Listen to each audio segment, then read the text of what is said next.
Well done. You found a way to connect to the internet. Welcome to the QAA podcast, episode 360, the brutal framemogging of Clavicular.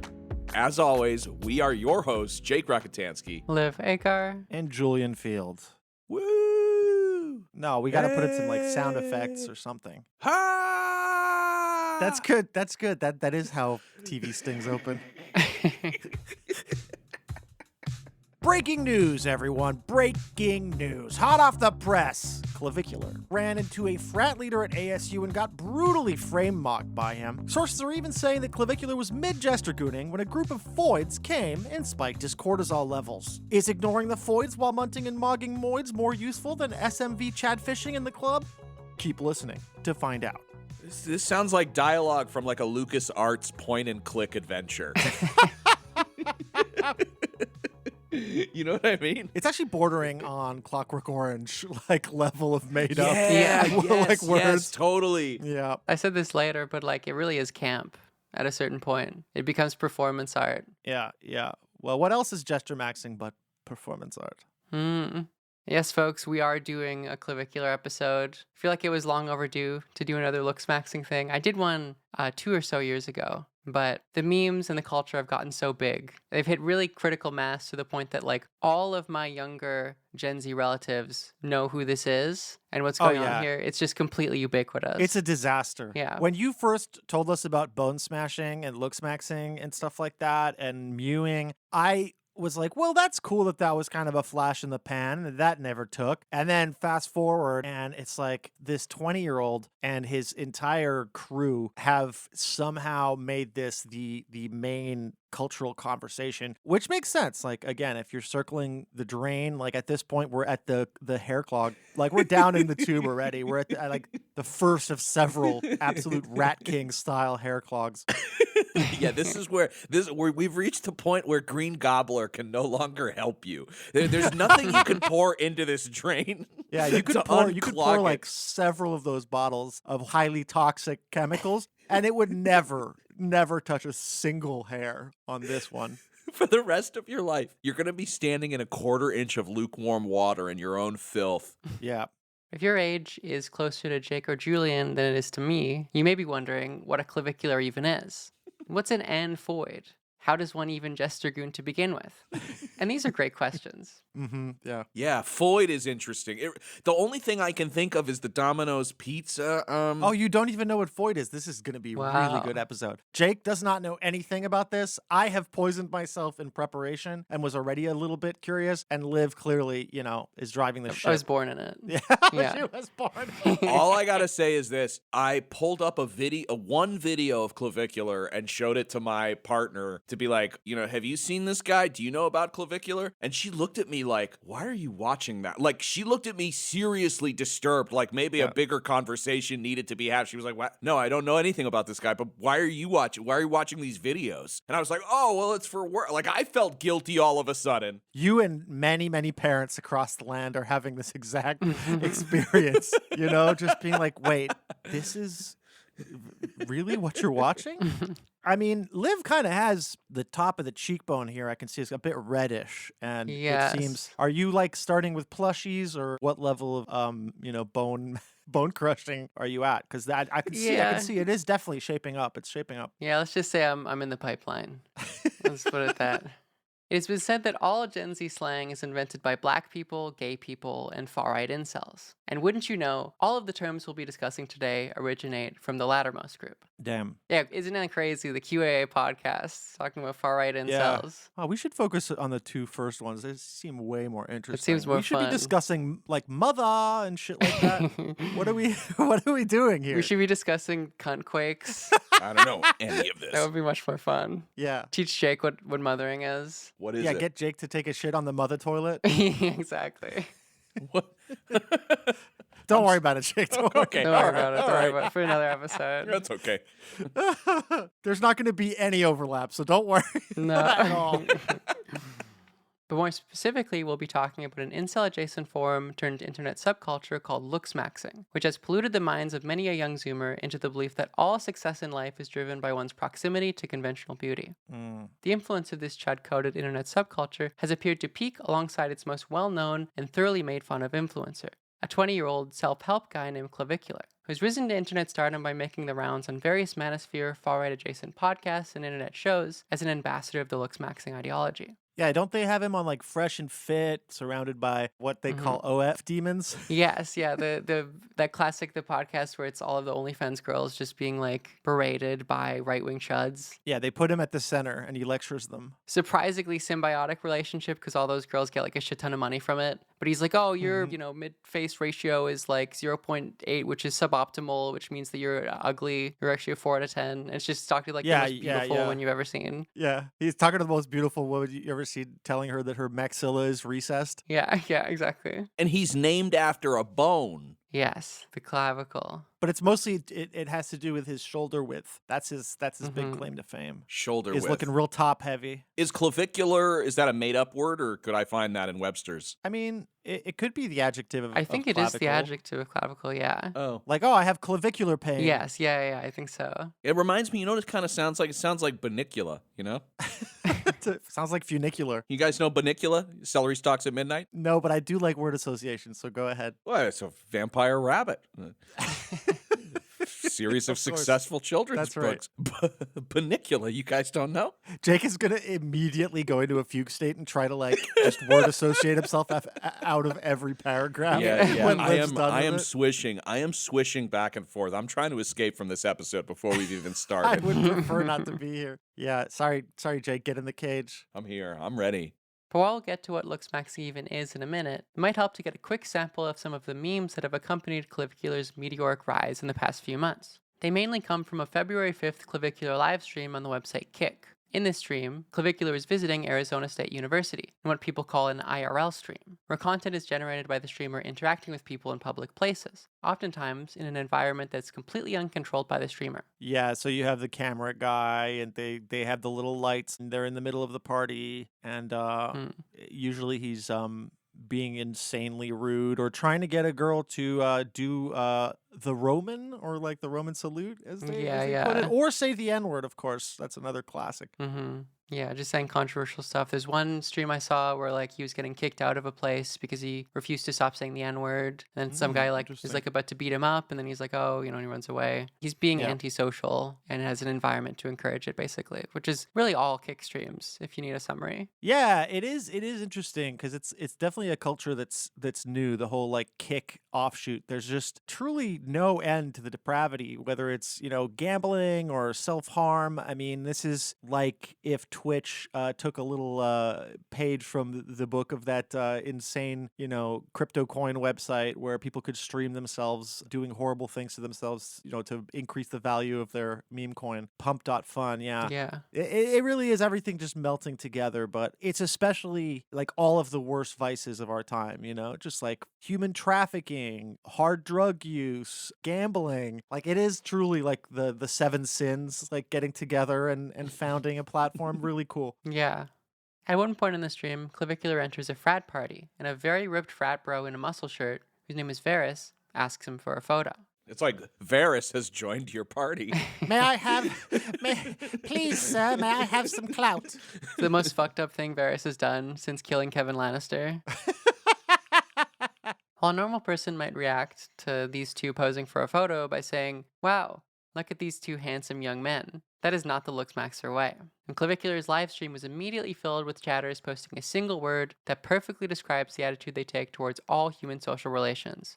mogged. Mm-hmm. I posted That's a right. screenshot here for the boys of just mogged in all caps from literally everyone, just immediately. Yeah. Holy Yeah. height mogged.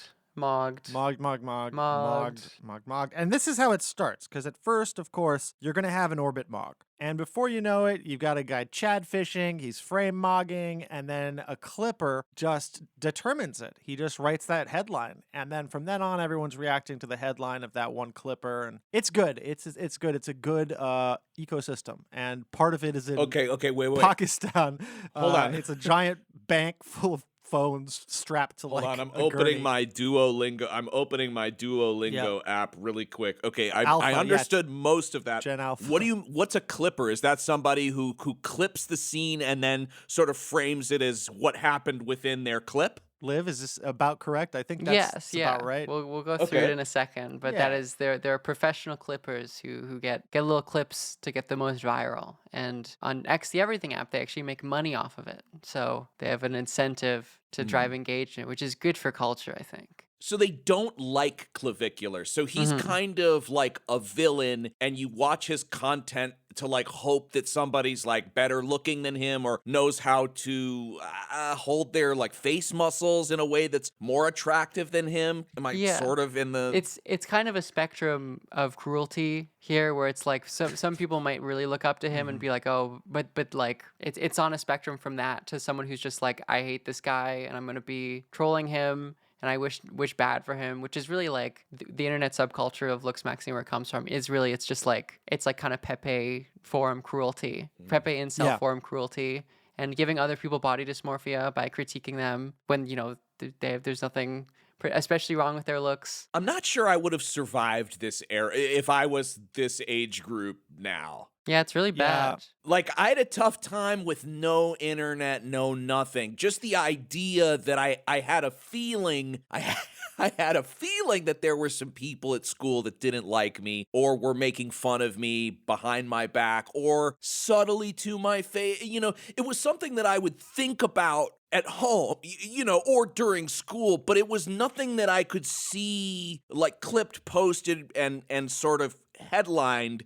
anywhere else, you know? Yeah. It does strike me as a kind of physical performance of the kind of detachment that the Chans kind of created, I suppose, like that feeling of total anonymity. And interesting. Being able to be cruel to someone with absolutely no kind of guardrails over what you say and no repercussions over what you say either. And so here the question is like, can this process of streaming, having a guy with a backpack and a camera following me everywhere, being mic'd up, all this stuff, can it create enough distance so that even despite the fact that I am standing in front of the person, I can still treat them like I would treat another chatter on the Chans? So just like that, like you said, just a theater of cruelty. You know, can he say that, but basically just transposing years of like what the Chans have already been puking up onto a real life setting, like watching a person react or watching a person kind of, you know, draw closer or run away, as very many times happens with him. I don't know. It's very fucking weird. I think it's like an attempt. It's the first piercing of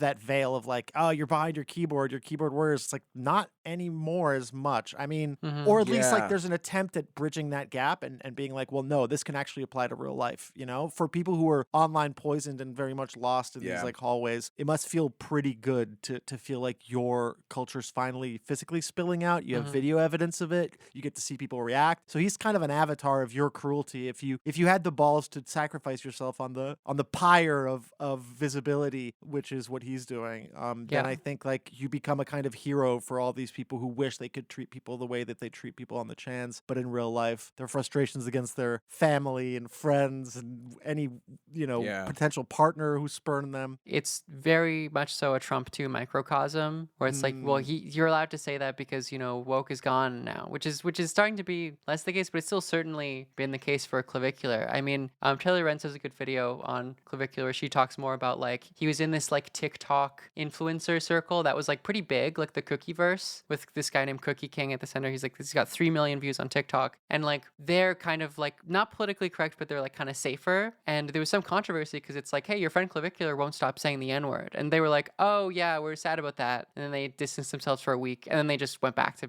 hanging out with him. And like no one cares. No one cares Well, it's anymore. because the cloud is gonna eat all. Like, Yeah. I think everyone's kind of correct in that we won't remember this moment. We won't remember recording this episode. Yeah. If you ask any of us in a few years who Clavicular is, we'll be like, what? Yeah. And so I think like they have correctly ascertained that like the darkness is eating us faster than ever. It's eating history, it's eating personality, it's eating moment, it's eating emotion. It's like everything is being swallowed up into this like dark void so quickly. And I think they have figured that out. They are kind of priests of like a new generation in a strange way, in that they know who and what to worship. What is a shibboleth and what is an actual like piece of iconography to worship. Mog, originally from the acronym alpha male of the group, or AMOG, was shortened a letter and made into a verb, coming to stand in for instances where one member of a gender is more physically attractive than another. Wait.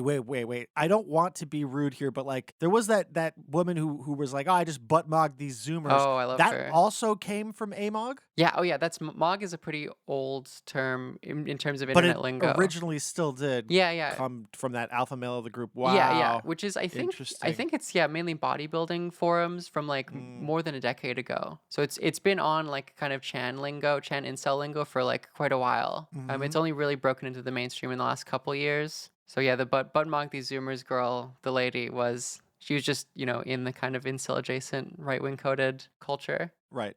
Looksmaxxers like Clavicular are obsessed with mogging. Every social interaction with a member of the same sex is necessarily a competition. There is always, objectively speaking, a victor. The goal in life is to mog as many people as possible, and to ensure that you are never mogged by others. It is a mog-eat-mog world.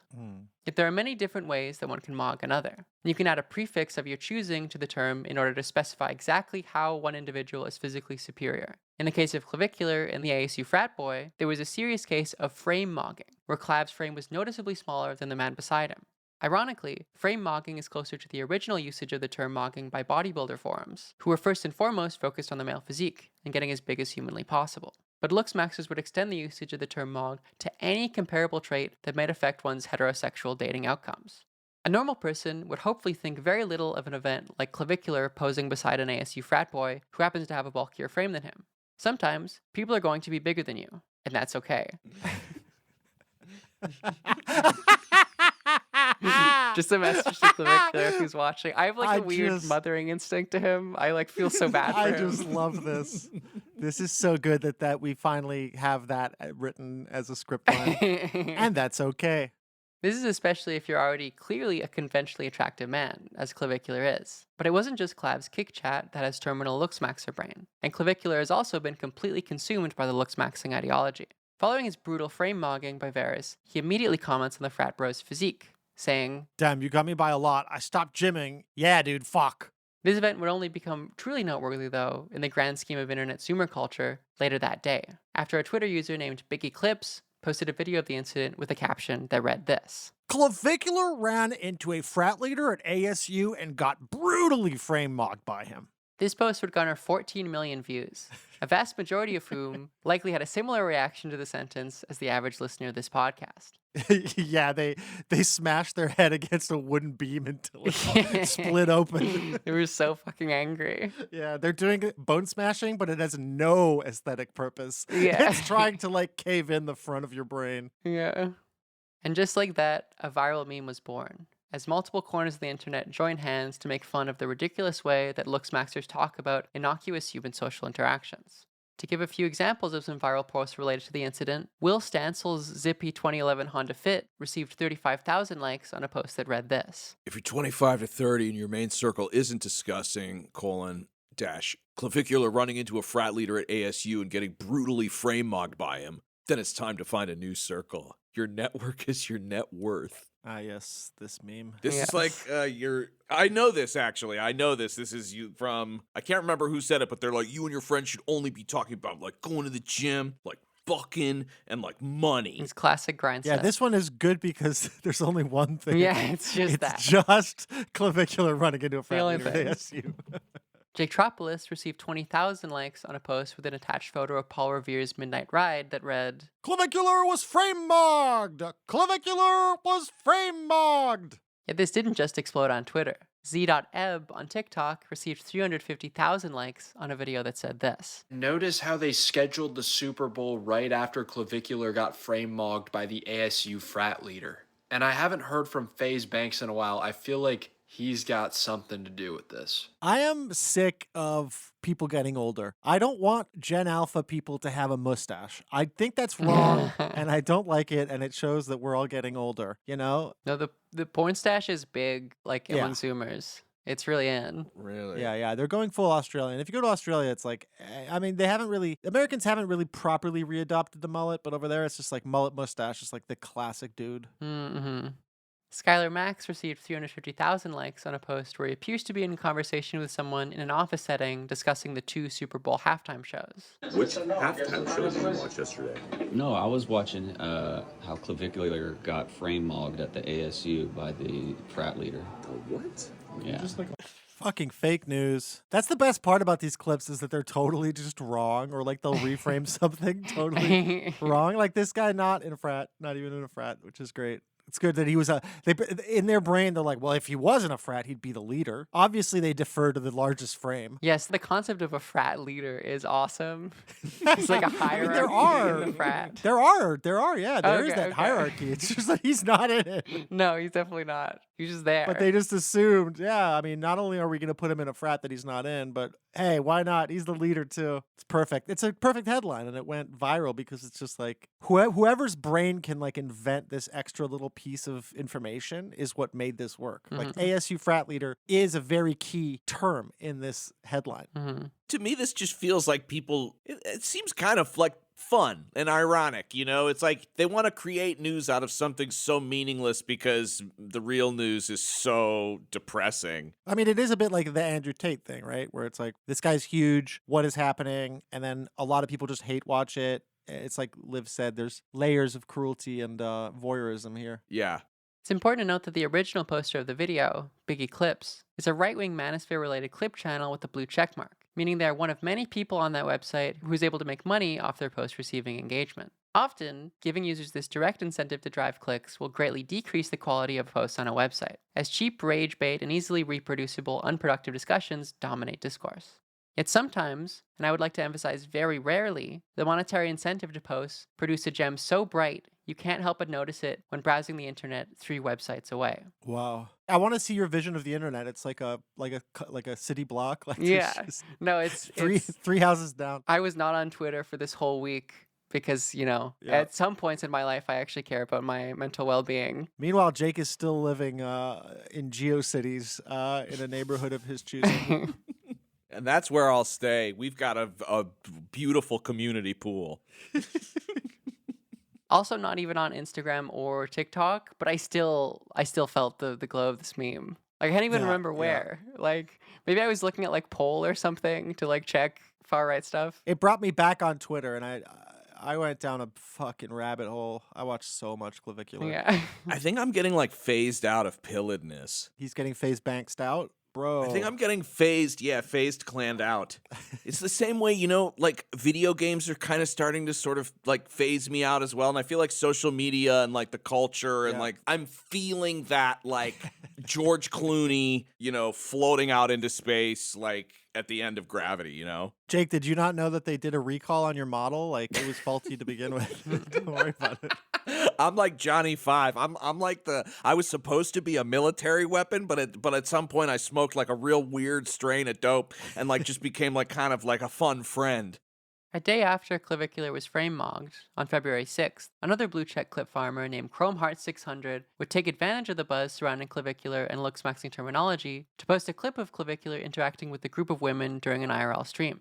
He would caption the post this. Clavicular was mid-jestergooning when a group of foids came and spiked his cortisol level, crying emoji. Is ignoring the foids while munting and mogging moids more useful than SMV chat fishing in the club? Even I'm like, It's beautiful. Dude, come on. It's this beautiful. is Jabberwocky shit. This is, come on. Like, this can't be real. They're doing this as a joke. It's a big bit. It's ironic. okay, so I need two explanations here. Munting and then SMV. That's okay. That's a pretty high score, I would say, in terms of like intrinsically understanding. Jake, how many? Yeah, no. How many of these words are your? Is there a question mark on? I don't know what Foyd means. I don't know what munting means. I know what mogging means because you just explained it. I don't know moids. I don't know SMV. Jestergooning. I can make a guess on Chad fishing, jestergooning, I don't know. Cortisol levels, I guess, is like you feel bad. They got you in some kind of way. It's bad. like laser tag, like you got hit, your thing lights up. They spiked your cortisol. Okay. I would Yeah. assume that's about the average of the listener Yeah. base in terms of understanding this. That's all. That's all you have to say. I'm not going to explain any of it. Yeah, Just wanted to ascertain how out of touch you all are. No, you got to tell us. Come on. The fact that you, dear listener, probably have no fucking clue what any of this means is by design. Because this is broadly not actually how looksmaxers talk. It is, in a certain sense, camp. And that is exactly what the people had been asking for, with this tweet accruing 30,000 likes and 24 million views. Mighty Keith gained 24,000 likes on a reply to the tweet that read this. Horrible day for the English language. Midas Overwatch received 8,000 likes on a quote tweet of the post that said this. This is the last thing my grandfather said to me before he took his own life. Officer K would quote tweet the post with a photo of Ryan Gosling's character in Blade Runner with this caption. Jestergooning, interlinked. Framemogging, interlinked. Jester Foyd, interlinked. Cortisol levels spiked, interlinked. It's a great Ryan Gosling impression, Julian. Thank you. You're so welcome. Yeah, absolutely. People would be so just awestruck by this terminology that it would spawn an entirely new type of ironic posting style, where users would pretend to be clavicular defending looksmaxxing warriors. One example comes from this Instagram account, Zach Was Live. First sent a spy to frame Clav on purpose. Then they arrested him. Now they're creating random words like jestergooning to try to discredit and destabilize our community. I'm officially asking Harvard to launch an investigation into this whole thing, okay? I'm gonna get to the bottom of who's trying to destroy our community. This is part of the Yeah. broader kind of internet reaction. I mean, even made by the original post by Chromeheart itself, where people are pretending to be looksmaxers. They're pretending to be devastated by Clavicular getting frame mogged. They're pretending to be devastated by the looksmaxing community being under attack. Yeah, everyone's pretending. It's great. Yeah, I mean, that's the problem is when a lot of people, especially a lot of young men, start pretending to do ironic far-right misogyny, you kind of, you know what happens. Uh-huh. Everything works out and everyone knows it's a joke. Yeah, and everyone's fine. Mm-hmm. Everyone on poll is doing a bit on 4chan. QAnon was a bit, and it's all a good time, and nothing bad happened. Yeah. That user, ironically pretending to be a looksmaxer, was correct in his assessment that jestergooning, for instance, is a made-up word that sort of sounds like it should be related to looksmaxing. It's seemingly just a goofy combination of the term jestermaxing, which is becoming more attractive by being funny or charismatic, as well as the word gooning, or of course the act of jerking off for hours at a time without coming. Yeah. Interestingly, it seems like the virality of the jestergooning post has retroactively given the term some meaning. To shamelessly steal an idea from a short video made by the creator Etymology Nerd, gooning as a suffix has now begun to function as an ironic subversion of the phenomena of maxing, where someone is ostensibly trying to max some trait of theirs for the sake of self-improvement, but ends up worse off. As an example, in response to Clavicular being criminally charged for using a fake ID shortly after the ASU stream, someone claimed that he was felony gooning. It appears that the author of that tweet really is the Shakespeare of our time. Yeah. It's also now, like, gooning will be applied to, the reading at felonies and stuff like that. Yeah. While many of the words in that post were made up, some bits of it do have a coherent meaning derived from the looksmaxxing community. And explaining these terms might help you, dear listener, understand the looksmaxxing ideology a bit better. I've been edging you all. I've been gooning you all. But what the tweet actually means, but it's time. It's time to understanding nut max goon. It's time to knowledge max. Something. Yeah. One big meme that came out of this post was anxiety being represented as having one's cortisol level spiked. This is certainly par for the course for looksmaxers, as it renders anxiety a problem for one's long-term physical attractiveness. Looking at the looksmaxxing forum, it does seem clear that they're pretty obsessed with cortisol levels, with users posting cortisol minning guides to decrease it as much as possible. Yet in typical looksmaxxing fashion, many of these guides have pretty reasonable strategies to reduce stress, like increase sleep and exercise, but also have more avant-garde methods for the looksmaxxer willing to take more risks. including things such as injecting anabolic steroids. Oh, yeah. You know. Yeah, classically makes you more calm. Yeah. Definitely doesn't put you into a fight or flight. It is odd because I looked it up and it does seem like there's a link directly with cortisol levels that it reduces Like it lowers them? Oh. Apparently, yeah. I mean, the thing that I knew immediately is that anyone who's on roids is just like the most anxious human being alive. But no. Yeah. They're actually calm and They're good. their cortisol levels are, That's why. I guess, less. I think steroids just like destroys your endocrine system. So maybe your body just stops producing cortisol or something. To return to the viral tweet we were just talking about, the phrase munting in the broader sentence, ignoring the foids while munting and mogging moids, is also an interesting one. I've definitely heard looksmaxxers use this term in reference to improving their physical attraction. The only problem is that munting appears to signify having sex with dead bodies. Oh, okay. And honestly, I do have to admit defeat on this one because, you know, the worst thing that you can do as a Zoomer is not be in on a joke, an obscure joke. Yeah. You're Yeah. getting old. It's your own. That's how right? you know. It's like older people getting angry at the 6-7 jokes. It's like the joke is that you're not in on the joke. And you're not in that joke and you're mad, so I'm laughing. Yeah. Yeah, exactly. You're mad that you're not in on the joke. I might not even know what the joke is, but I know that I'm not mad about it, and you are. Nice. Yeah, it's probably just like them thinking it would be funny to say that having sex with dead bodies improves your, looks or something. I don't know. I'm owned. We just know it's not a Skrilla song. That's all Well, we know. munting and mogging moids. Do you know what moids is? Oh, yeah, we'll get to it. Don't worry. Yeah. Okay, Don't but worry. while munting and mogging. So munting must be something like mogging. The implication is that it's a looksmaxxing thing, but it's improving your how good you look. Well, munting moids would just mean having sex with moids when they're dead. Okay. Presumably, the literal meaning. But obviously, I think he's just putting words together without much sense to it. Yeah. SMV chatfishing at the club does make some semblance of sense for a looksmaxxer to say. Chatfishing is a combination of catfishing and chad, a term used for conventionally attractive, sexually successful men. So to be a chadfish is to put on the impression that one is more attractive than they are to gain access to potential mates. SMV stands for sexual market value. Oh, God. It doesn't really make sense as an adverb here, because SMV chatfishing would just be the same as regular chatfishing. Yeah. Nevertheless, the concept of SMV is deeply related to a key component of the looksmaxxer ideology, which is the treatment of attraction and beauty as an objective fact that can be calculated. Beauty is not in the eye of the beholder. It can be determined scientifically, generally based upon the most conventionally beautiful mating partners you can attract. Therefore, your sexual market value is able to be calculated the same way the value of a commodity is. And while looksmaxxers do believe there are other ways of improving one's sexual market value than getting way hotter, they generally think increasing how hot you are is by far the most easy way than other avenues like status or wealth. The way that I understand this the most is actually looking at it as if they've put like beauty and aesthetic into a capitalist sort of model, and they're like, commodifying, and like Julian's has said it like in other episodes, just how do you extract the most value from something, and now that is like applying to our physical bodies. Yeah, it's completely just reification of, capitalist market values. Yeah, and you're doing it to extract value from others by convincing them to sleep with you, which adds to your, chadness or whatever, because you're sleeping with tens or whatever. It really is such a miserable way of viewing love and companionship. Oh, horrifying, yeah. It's totally, utterly empty. Yeah, the only thing that you can really gain from someone is of objective value. It's like how you relate to other buyers and sellers in the market. Or a really important part of love is not thinking with your ego, not putting your ego first, not using someone as a means to an end. Yeah. All these people are so fundamentally empty. And you really see this with Clavicular, and they don't really understand why. It's hard for them to articulate it. But it's of course, if you view the world in that incredibly shallow way, your life is going to be miserable. Yeah, unless you do a bit of meth. Yeah, you smoke some crystal, a bit of Tina. Well, it seems like he likes to snort it. Yeah. For facial beauty, looksmaxxers are obsessed with measurements such as mid-face ratio, facial width to height ratio, chin to filtrum ratio, canthal tilt, mouth to nose, bigonal width, lower third height, and many more. And there are plenty of viral clips of Clavicular using this convoluted language to explain exactly why he believes an obviously very attractive person is actually what the kids refer to as mid.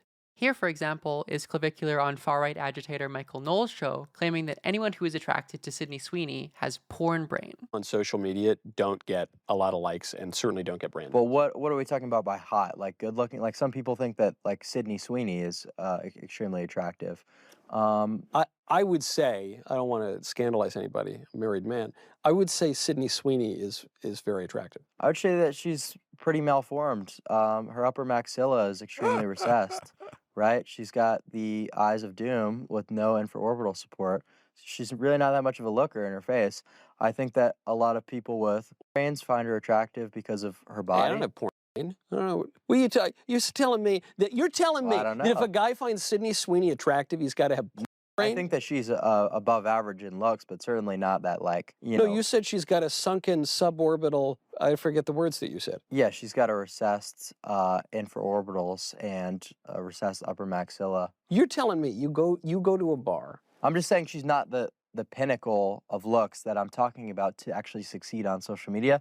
She's average to above average. Wow, not even like to be the hottest to succeed on social media. It's that. It's only he can only describe beauty as the image of beauty being captured, you know, in this kind of second setting. Now that I've seen him well framed in like a professional like talk show studio setting and not in a vertical window at like a frat party, I gotta say, small mouth, pig nose, stick out ears. He's like, I don't understand. Like, I really don't understand. Who is he to tell people what's wrong?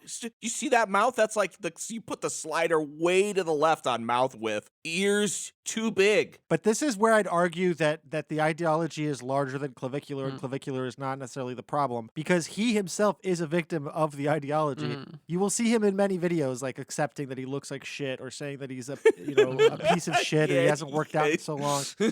You know, like he also is torturing himself with the same Well, if ideology. he's honest about it. Yeah, so that's why like it's like, yeah, he would be replaced. Like get clavicular out of here, he'd be replaced immediately. It's like any of these commodified hierarchies like within the spectacle, you know? But look at me. There's no importance of the actual individual, right? Like you're just a slave to your ideology, and you have to discuss your own face in the same terms that you discuss like everybody else's, unfairly, of course. Yeah, I mean, he has insanely bad body dysmorphia. Of course, this is just a bunch of body dysmorphic men like arguing with each other. Yeah, look how quick I was to small mouth him. Yeah. And talk about his ears. Like, look, I'm somebody who also has ears like that kind of stick out a little bit. I'm not one to talk. I had to tuck when I played Little League. I used to tuck my ears under my hat because it made my ears stick out even more when I had the hat pulled down. So I got hat mogged. You're apologizing to clavicular is what you're saying. Yeah, I don't know what's happening right now. He's getting mogged in the outfield. I'm getting like time mogged. Like I'm going back in time. I'm going back in time and mogging a past version of myself that couldn't even comprehend mogging. So that's rude. Yeah, I've pulled up a lot of childhood pictures of myself and just kind of gone phrenology on it, you know, measuring my skull, my maxilla, like how did it develop, you know. I love to pull up old pictures of myself and treat myself like shit. Clavicular has helped advertise a system used by looksmaxxers to rate the perceived sexual market value of an individual's face, called the PSL scale, which attempts to use these many obscure facial measurements to objectively determine the value of an individual's face. So what does PSL stand for? We'll get to it. Okay, of course. This is all I'm edging you all with knowledge. all will be revealed. All will be revealed in time. Liv is episode mogging us because she wrote the episode and knows where it goes. Every paragraph just ends with, "You won't believe what happens next." Yeah. And we're all like host mogging Corey because he has to be on the call now to monitor and produce the ebbs, but he can't say anything. He's laughing, he's smiling. He can't do anything. Yeah, we're mic mogging him. Well, I mean, it's not our fault that you had that issue, Jake, that episode where we had to can the whole thing because you said the N-word like 12 to 15 times. Now Julian's he's allegation mogging me because he's making an unfair allegation, but now it's been put out into the open, and so people are going to naturally go, well, why would he even say something like that in the first place? Yeah, why would he bring it up if it's not true? Yeah, and I'm jester goon defensing. I'm in a jester pose, trying to be funny and defensive to get the audience back on my side. Yeah, my cortisol levels are never not spiking. Oh yeah, I constantly. None of this really affects me because my cortisol it's been spiked since I don't know 28 or 29. Yeah, Jake is tired of feeling like he needs to fight or flight. He doesn't do either. He just naps. Yeah, I just sort of freeze. Perfect. The PSL rating system is very different from the typical 1 to 10, where you'd expect the average person to be around a 5. This is an 8-point rating system, where the first 4 points are meant to encapsulate the bottom 90% of the population, a 5 being the top 5%, and a perfect 8 being statistically impossible. Also referred to as true Adam or true Eve. It's just like the overman the perfect of hotness. Yeah, Ubermensch. Yeah. One popular PSL explainer thread on looksmaxx.org has Tom Holland, for instance, as a 4, and Timothy Chalamet as a 5. So, for context of what the forum that Clavicular was immersing himself in as a teenager, in relation to his incredibly low self-esteem, it's a place where, they're like, Timothy Chalamet is a 5. He's, not very attractive looking face. Yeah, but it's not just about the face. Chalamet spit that decent verse. He's also got a very good looking face, though. Yeah. And, he's in Dune. Clavicular is probably never going to be in a major motion picture. Well, yeah, that's a part of Clavicular's kind of the way that he's gone about life. He's like, money and status are not really options for me. I need to be liked. I need to get as hot as possible. It's very sad. But nobody likes anybody that's trying to get as hot as possible and reminding you how you're not as possible. Yeah, but that's the point, right? Yeah. You just got Framemogged then. Yeah, these things are too, in total conflict with one another. Yeah. I mean, that's a part of the pipeline, I think, in general. You see this with, the, anti-feminist, incel pipeline, is it's you already start having negative feelings about women, but, they really reinforce those negative feelings, get you further into it, and so you get more bad social interactions, and you're like, well, this must be because I don't believe in the incel ideology enough, I need to go further. They become incredibly insufferable, and they're like, well, these women don't want to sleep with me, the answer must be that I need to get hotter. It's just this, terrible feedback loop. Yeah. Returning to the work of art that was the jestergooning tweet, there's also a reference to both foids and moids. The first of which is a derogatory term for women that comes from internet incel forums. It's a shortened version of the word femoid, which itself is a portmanteau of female and either humanoid or android, denoting that women are less than human beings, artificial and foreign. Looksmaxxing culture, originating on the Looksmaxxing website, has important roots directly in the 2010s era internet incel spaces. I've talked about this history before, but it's worth repeating a shortened version of it to explain to you where someone like Clavicular actually comes from. The looksmaxxing board itself came out of the PSL community, the same PSL as the visual scale for rating faces I just talked about. This acronym stands for the 3 successive forums that would later coagulate into the looksmaxxing website. The first being PUA hate, or pickup artistry hate. This forum, originally created in 2009, was primarily made for the purpose of exposing grifts ran by pickup artist influencers, many of whom sold or sell online courses promising to teach any insecure young man how to gain the confidence to have sex with women. You might be surprised at how an incel-adjacent manosphere forum could begin with what was originally a forum made to oppose the proto-manosphere. But all that members of PUA hate really had in common was anger and possibly bitterness towards pickup artists. And hating them doesn't necessarily mean you respect women.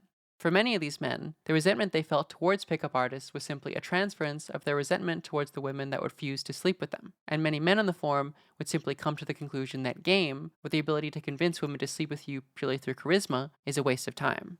The thing that I think fundamentally unifies all the forums I'll be talking about, including looksmaxxing, is a deeply held desire by their generally young male user base to understand why women decide to sleep with certain men above others, and also why they, as a forum user, are typically excluded. Members of the PUA hate board would come to the conclusion that physical attraction was a necessary condition for picking up chicks. Now, it might not be the only thing that's required, but many of these frustrated young men felt like they were being misled by much more objectively attractive pickup artists and members of the PUA community, into the false belief that they could use advice that simply wasn't made for them. Some internet forum users would react to this supposed fact about intersexual relations by taking what they called the black pill, or the belief that there's nothing that they can do at a structural level to improve their lot in life sufficiently to gain access to women they're sexually attracted to. PUA hate would be one of many early 2010 boards that would help solidify incel ideology. Users would become convinced that our so-called sexual marketplace is structured as a hypergamy, where a select few most sexually attractive men are the only ones who have sexual access to a majority of women. And of course, many forum goers would also blame the supposedly hypergamous sexual dating market on feminism, imagining that it's a result of women having more power over choosing their sexual partners. It's interesting because growing up as a kid, I remember doing the same kind of thing, except it wasn't in a farm. It was like, I knew I wasn't super athletic or kind of like traditionally handsome in ways that I was seeing other guys my grade be like attracted to. So I was like, oh, well, maybe I'll get good at like yo-yo. I got good at yo-yo. I got good at devil sticks. Oh, I yeah. started playing guitar. Like I picked up my parents' guitar and started teaching myself. And that was really because I was like, well, I was like, I want to be like an attractive person. So like, but maybe like I sort of understand vaguely that like rock stars, like get girls. So like maybe if I like beef up these skills, Yeah. I was doing the same stuff, but I wasn't like on a forum discussing it. And it's almost like it's like this poison of like review culture, right? Of like being like, well, what's gonna be the quickest way to get the most value in like going online, just like you're going on Amazon trying to like buy products. Like what's the highest rated? Like what's the like how do I like max this thing, Yeah. Diary of a proto jester maxer. Yeah. That's Jake. Is that what category I would fall under into? Well, no, you just jester max because you're like, I got to get funny. I Yeah. got to be charismatic. Yeah, that's so jester become a maxing. good Absolutely. storyteller. Yeah. Yeah. But like jester, so it doesn't necessarily have like a bad connotation. It's more in the classic connotation, like someone that keeps the king sort of chuckling. Yeah, it can be goofy maxing. Like Clavicular says he's jester maxing, but just because he's kind of awkward and he acts weird. But like it does generally also stand in for like being as funny as physically possible as a way of like getting women. Yeah. I don't like try to be as funny as maybe I'm more goof max. Now we're caught in a review cycle. Jake is reviewing his own jester maxing skills. Is that another term, a review cycle? No, I'm just using words. Those are just now. words. Oh, okay. Yeah, that's how words work. Got it. We can go on with the script. Yes. Yet there was a separate tendency on the PUA hate forum than the incel blackpilling. The shitty advice subforum of the website was dedicated to aiding members on how to increase their physical attraction, raising it enough so that they could ascend and escape inceldom. Members of the subforum often embrace the LMS, or looks, money, status theory of why men are sexually successful. This view developed into the belief that if one does not have a significant amount of at least one of these traits, no amount of pickup artistry will help them. So they're, to explain it in looksmaxxing terms, they're anti-jester maxing. They're like, no, it doesn't work. It didn't work for me, so it must not work, period. And so the only thing that matters is looks, money, and status. And as Clavicular said in, I believe it was an interview on the Adam Friedland show, like, the money and status are so much more difficult to get. Like, looks and developing a bunch of harebrained schemes to increase your looks is clearly the easiest of the options. They've gamed it up. They developed this very elaborate, decades-long mind palace that justifies what they're doing. Well, that's true. It's really hard to teach yourself to be funny. Yeah, that's true. I mean, it is like a thing you have or you don't have. Charisma, like being able to have a good conversation with someone is a bit more teachable if you're like a bit psychotic about it. When usually people who are funny because they know they can't max the looks in a traditional way, or they have lower self-esteem, which leads to a self-deprecation, which leads to observing the world in a certain way. It's hard if you're like a super good-looking guy trying to read a book about how can I be funnier. That does seem like the harder of the options. Yeah, I mean, all these forums generally are just like guys who aren't getting any attention from the opposite sex in their teen years, just like desperately trying to figure out why and desperately trying to figure out like what's the quickest path to pussy. Yeah. And like they're like idiot teens who obviously like don't really understand women that well in the first place. So like a lot of their observations, like how like I think that's like a pretty common component of like heterosexual male socialization is going through the like, well, what's my niche here so that like women will keep talking to me. Mm-hmm. And the answer is so simple. It's just like going out into the world instead of like sitting at your computer. It's like signing up for classes or sports or enrolling in some kind of program or getting a job somewhere where you're just kind of like forced to kind of like be around people and interact. And you're describing all the worst parts of life. Exactly. That's the thing. I have to leave like, my house. Get the fuck out of here. Exactly. That's why this is like just a black hole. I'll go with Liv's technique. Liv jester maxes online, then she posts some mogging shots where she mogs her immediate community, and then before she knows it, someone slides into the DMs and she organizes some sort of meetup. It's simple. I'm gonna go with that. You don't have to leave your house, Jake. You don't Yeah. have to leave your house. In fact, you can probably do most of your dates while still sitting in the same computer chair. Why even stop streaming? Like, let's just go with it. Well, I don't need to do any of this. You don't, of course, because I'm out of the game. well, yeah, you're also famous actor Jeremy Piven, and so you're wealthy beyond belief. It's me, famous actor Jeremy Piven. I've replaced Jake Rockatansky for years, actually. We've been waiting until February 17th, 2026 to reveal it. Julian just discovered because I put my signature frames back on. It's that time of the year. It's the Piven season. I'm hair mogging Piven because I was able to regrow mine through medication while he had to get the plugs. Well, Liv should script Max so that we can. Sorry, I'm apologize maxing for interrupt maxing. This firm's obsession with looks as a requirement to get laid would become a self-fulfilling prophecy, and average-looking men would be driven deeper and deeper into self-doubt about their looks by catty and cruel forum goers, who would affirm their worst fears that they aren't fucking because they're hideous. This site, as well as all of its successive forums that revolve around beauty advice to get men laid, functionally serve as a factory to produce body dysmorphia. Almost like a slightly less horrifying, male-centered version of pro-anorexia content, generally geared towards women online. In 2014, PUA hate would be shut down as a result of the fact that incel murderer Elliot Rodger posted there. Ironically, Rodger was not particularly fond of the website or its users, as he maintained that despite being unable to get laid, he was still very attractive. Users on the site, of course, would respond to him that being unable to get girls was a sign he was actually ugly. A big part of this is like, it was really easy to bait him. Yeah. You just be like, no, you're ugly, you're sub 5, gross. Yeah. And like, there's nothing that works better than these guys than biological determinism. They just get absolutely out of their minds with fear and anger. Following PUA hate being shut down, many members would move over to a website called Slut Hate, the S in the PSL acronym. Oh, good. A little bit more on the nose for like what we're doing here. PUA hate, slut hate. Can't wait to find out what the L is. This site dropped all pretenses of being about resentment towards pickup artists, and instead focused directly on these users' hatred of women. And this forum would also include a Rate Me section for men to improve their looks. And as the vitriol towards women on the site got worse, so too did how critical many users were towards each other. Because, you know, it's like, oh, women are so shallow, like, they're not gonna have sex with you, you have to be like a Chad. Yeah, this is how the ideology victimizes basically everybody involved, even the people who think they're above it, that they're the grifters, that they're the money makers of that class of user. Like, everyone loses. Yeah, because there's even resentment from them of like, well, I had to get this hot to be successful, Mm-hmm. Slut hate would pioneer many harebrained schemes to radically alter the users' bodies, which are later embraced by looksmaxxers. Some would sell each other on different stacks of supplements and pills, sometimes even resulting in adolescents taking steroids.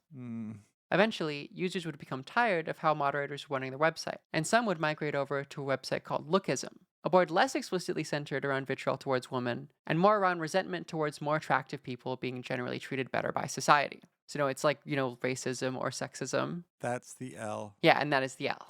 Great. And that is generally true, you know, the halo effect, people tend to treat more attractive people better on average. But what was unique about this site was not the observation that lookism exists, but instead many users believed that it was actually a good thing. So it's like if you joined racism.com because you're racist, sort of.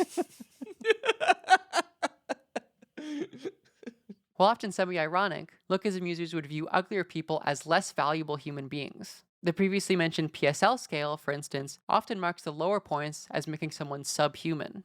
One reason I think this viewpoint, which is also rubbed off on the looksmaxxing culture, spreads so effectively is that it articulates a truth that does really rest at the core of a vast majority of people. While you should be ashamed of it, it is hard to not have some sort of positive bias towards people who you find more physically attractive. Lookism can therefore position itself as simply an ideology that is being honest about a feeling we all have deep down. This is how a lot of, like, especially incel culture works too, is it's like, you know, a lot of young men have resentment towards women, and it's like, well, we're just being honest about the feelings we all have. We're saying the quiet part out loud. Yeah, absolutely. Yeah, and then you start to make the objectivity claims and, you know, just the idea that we all agree on this, okay? This is a scale that's agreed upon, which is why most of the content is about how confusing the scale is. Yeah. Yeah. It's a big clavicular thing. It's like, you know the scale. Like, it's in your brain. I'm just making it explicit. Yeah, exactly.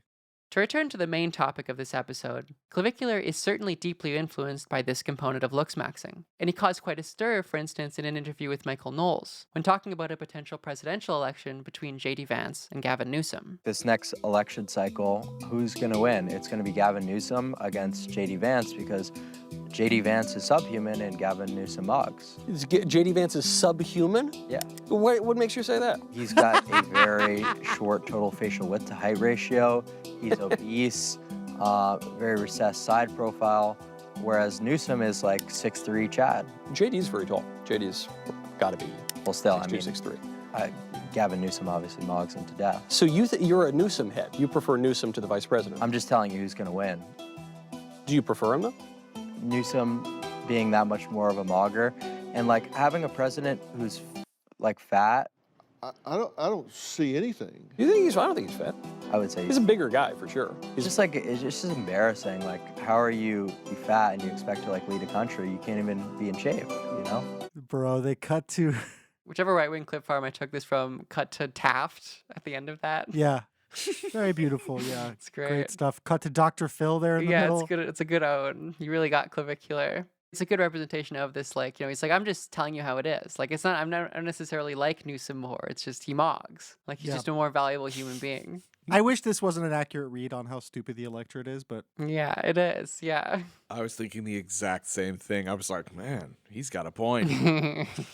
that is, I mean, that is why these cultural niches exist, is like they exist in the festering wounds of like all the contradictions in our system. Mhm. Right, sure. You can be a young man who is trying to optimize your success of finding a mate, but to go online and to discuss it and to create a culture around it and content around it is, You're telling me that this guy is gonna fuck the country? I don't fucking think so. This other Mog guy, I mean, he's getting the whole country. He's got that country going home with him right now. They'll do it on stream. It's important to understand the internet milieu that Clavicular comes from in order to contextualize these sort of outrageous statements. Users on the Lookism forum, for instance, were not necessarily totally sincere when they claimed that the value of a human being is entirely based on their looks. It was semi-ironic and hyperbolic. This is a forum culture where users would only receive noteworthy status if they acted out the ideology of the forum in the most dramatic, absurd way possible. And that would be the same for this forum's direct successor, looksmaxx.org, where a young Clavicular would get his start. And Clavicular has made many statements equally or more absurd than the idea that J.D. Vance is subhuman for not being hot. Yeah, he's subhuman for a totally different reason. Yeah, guys. exactly. Come on. He's claimed that he switched from Adderall to a small amount of crystal meth to use as a stimulant and weight loss technique, that he's abused so many steroids since being a minor that he made himself infertile, and then even later claimed on a stream that he accidentally got a woman pregnant. His entire social world, from when he was simply a 15-year-old looksmaxx power user to now when his kick stream has rocketed him into internet stardom, has been built on making outrageous claims. Clavicular is also not shy about making incredibly edgy political statements. As I think we mentioned before, he loves saying the N-word. And for instance, has said this about the Israeli genocide in Gaza. I was going to say people in Palestine are actually lean maxing because Israel blows up all their food. But I didn't say that. Move to Palestine if you want to lean max, right? That's what I would do. Oh my God. Jesus Christ. Yeah, I mean, he does not exist in a world where there is like moral consequences, or when there is moral consequences, his response is to just double down, and that has like just continually worked. Mm-hmm. He is like a living Chan creature. Yeah, I mean, and that's the crazy thing is that like that's getting a lot more common for younger people. Mm-hmm. Yeah, they are among Yeah. us. And they're breaching reality. I mean, this is how Pepe started, the kid yelling it out at Hillary while she's on stage because he's being, egged on by people on a forum, but he's IRL there. That's it. It's a whole new generation where indoor, outdoor, online, offline, it's all completely blurred. I often find that millennials have a bit a harder time placing many of Clavicular's more ridiculous ideological positions and actions because they don't quite get the way that a lot of really online Gen Zers do irony. And of course, plenty of millennials and older had upbringings that were very, very online, but not online in the way that a 20-year-old influencer who got his start being histrionic on a manosphere-adjacent self-help forum is. For Gen Z, particularly the younger ones, online is real life. Everyone, at school and in high school wants to be an influencer. And having access to algorithmic-based content creation apps as your primary source of being social means that virality is deeply connected to relating to other people in a socially acceptable way. As a very online older Zoomer, I remember having a video game commentary channel as an early teen that racked up a couple thousand subscribers. This prepared you for your crazy taxi fame. But this, of course, is because I have terminal content brain. But I would have never told the vast majority of my classmates and even casual friends about this. I used an internet alias instead of my name, and it was broadly separate from my real-life activities. For younger Zoomers, this isn't the case. Their attempts at internet virality are increasingly connected with their real social world. One of my younger relatives, for instance, mentioned how one girl in her grade got chastised and even cut off by some of her friends for making a problematic TikTok. I've never seen any of those. Was she dressed as Anne Frank, or was she like as a slave, or wearing blackface? I actually don't know. I'm very curious what the content of it is. It was probably pretty tame. Yeah. We only see, or our brains are so cooked on the worst stuff that we can't even imagine what people are canceling each other over. Probably like ableism or fat phobia. Yeah. The distinction between who they are online and in real life has increasingly become meaningless. In the case of Clavicular, even having the option to propel the pseudonym he used on an obscure manosophere forum into internet stardom is something that would have been entirely inconceivable even 10 years ago. And so, you give these kids the option to just get as much attention as possible. Especially the dumber ones are going to be like, yeah, no, this is me for the rest of my life now. Mm-hmm. Yeah. 20 years ago, you couldn't do that, really. You didn't have the option. No, there were so many systems gatekeeping you. Now every kid has a phone, and there's no middle person in between their content being seen by others and them creating it. Yeah, it's remember when I was trying to be famous when I was 19? That was so cringe. I'm glad all that doesn't exist anymore. Mm-hmm. I remember making stop motion videos with a camcorder when I was growing up. I would have been absolutely all over this if I could have made little videos and edited them in a handheld device and post them where people could see them. I would have been all over this. Clavicular would join the looksmaxxing forum at 15. Based on forum posts he made on the looksmaxxing website, he seems to have been an awkward kid in high school. In April of 2024, when he was 18, he would write a guide on the forum about how to avoid human social interaction as much as possible. I wake up 30 minutes earlier than I have to so that I don't have to see my parents in the morning.